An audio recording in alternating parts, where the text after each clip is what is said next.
乌克兰总理什米加尔说呢，在对乌军事援助方面，波兰是仅次于美国的第二合作伙伴。其实啊，在俄乌冲突爆发初期，波兰的态度还是比较消极的。那么后来呢，就变得越来越积极。这种变化背后可能有哪些因素？可能有哪些考虑？吴先生。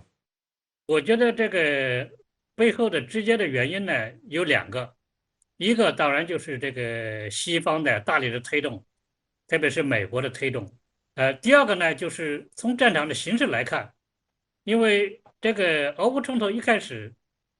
波兰他吃不准乌克兰能不能顶得住，所以他比较谨慎。但是现在看来呢，他觉得乌克兰顶住了。那么在这种情况下，对波兰的安全最好的办法就是让乌克兰继续在前面对抗俄罗斯，不能让俄罗斯拿下乌克兰。那样一来，等于波兰就要直接跟俄罗斯这个对抗了。所以在这个意义上，叫唇亡齿寒呐、他宁愿尽一切办法支持乌克兰跟俄罗斯对抗，而不愿意哪一天自己必须冲在第一线对抗。金先生，乌克兰的乱局一旦外溢，再结合欧洲现有的民粹和极右势力，有没有可能引发更大的乱子？很多舆论都注意到，波兰的高级军官就明确讲过：“哎呀，这个乌克兰的西部原来是波兰的呀，他要把它拿回去，是吧？”然后俄罗斯情报部门不是最近也放风啊，说美国和波兰呐、合谋啊，要把那个现在乌克兰西部的3个州要拿走嘛。当然现在波兰政府是否认了啊，美国也否认啊，但这个可能性确实还是存在的。这个我估计呢，要站在这个北约角度，可能他要掂量一下分寸啊。如果波兰这个时候趁人之危，从背后戳那个乌克兰一刀，那从道义上讲啊，那么这个是对乌克兰非常不利的一个情况，是吧？对北约的形象是不好的。那么从军事角度来讲，当然是很危险的啦，啊，某种意义上讲，就北约就介入了嘛，因为波兰是这个北约的成员国嘛。就目前看，我觉得可能性并不是很大，但不能排除这个可能性，我们得保持关注吧。所以目前这种举动，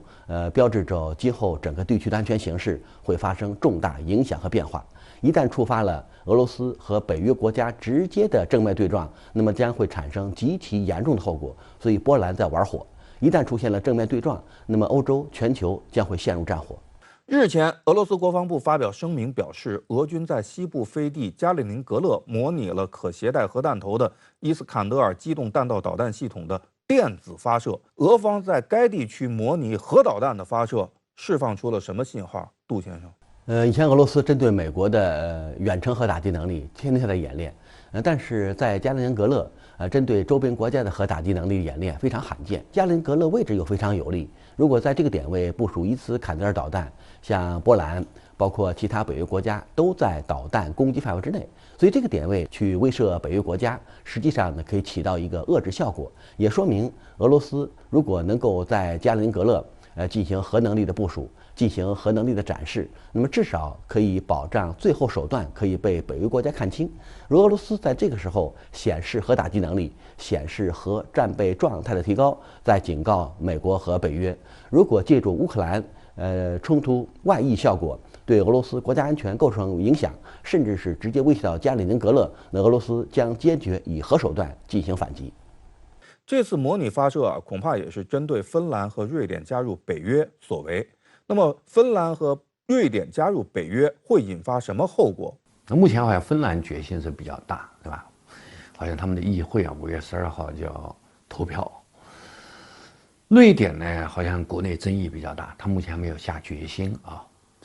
那么这2个国家如果最后都加入北约，应该讲是现在我们正在看到的俄乌军事冲突最大的这个后果之一吧。那么这2个国家加入北约之后，北约力量当然就大大加强了，它不仅东扩还北上了，那么对俄罗斯的安全形势绝对是一种恶化啊。那么俄罗斯肯定对这个事情呢是反对的，俄罗斯很明确表示了反对啊，但现在好像他手段并不多，他手段主要就是加强一些军事威慑。我的直觉啊，他们加入北约可能性很大，俄罗斯这种威胁啊，可能作用不是很大，是吧？所以结论呢，北约会更进一步加强俄罗斯的安全，西部安全态势会进一步的恶化。这个可能也没办法改变这个情况，他不管俄罗斯做什么军事动作，都改变不了这个最后的结局。瑞典和芬兰加入北约，它跟这个乌克兰加入北约，在对俄罗斯的影响方面是不一样的。瑞典这个和芬兰不一样，瑞典它本身跟这个俄罗斯就没有接壤。那么这个芬兰呢，虽然来接壤，但相对来讲，它从地缘政治上来讲的这个位置呢，不是那么关键，不是那么重要。所以呢，就是他们加入北约会对俄罗斯构成一定的地缘政治的压力。那么俄罗斯跟这两个国家之间的关系也会紧张化，但是对俄罗斯的国家安全利益来讲，这个不会有什么直接的严重的挑战，跟乌克兰加入北约是不可同日而语的。俄乌冲突背后的一只巨手当然是美国。现在外界纷纷猜测啊，美国已经不只是阻止俄罗斯在乌克兰获得胜利，而且要击败俄罗斯，从而为美国解决其最大的战略竞争对手创造更好的条件。那么美方是否真的已经做出了这样的一种决策？如果美国真的下决心这么干，又是否能够如愿？金先生，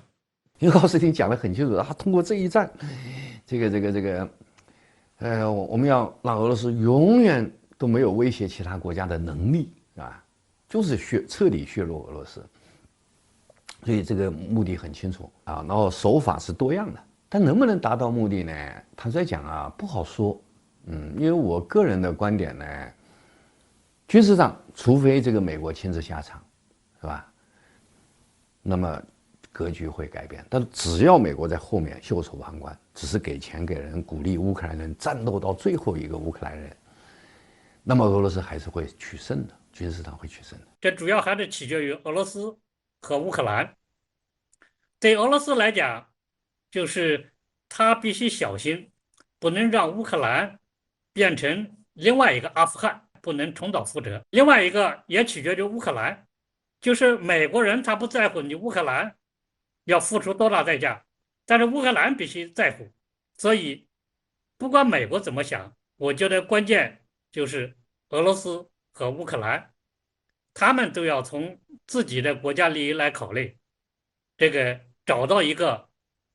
坐下来谈判达成协议的办法。这个双方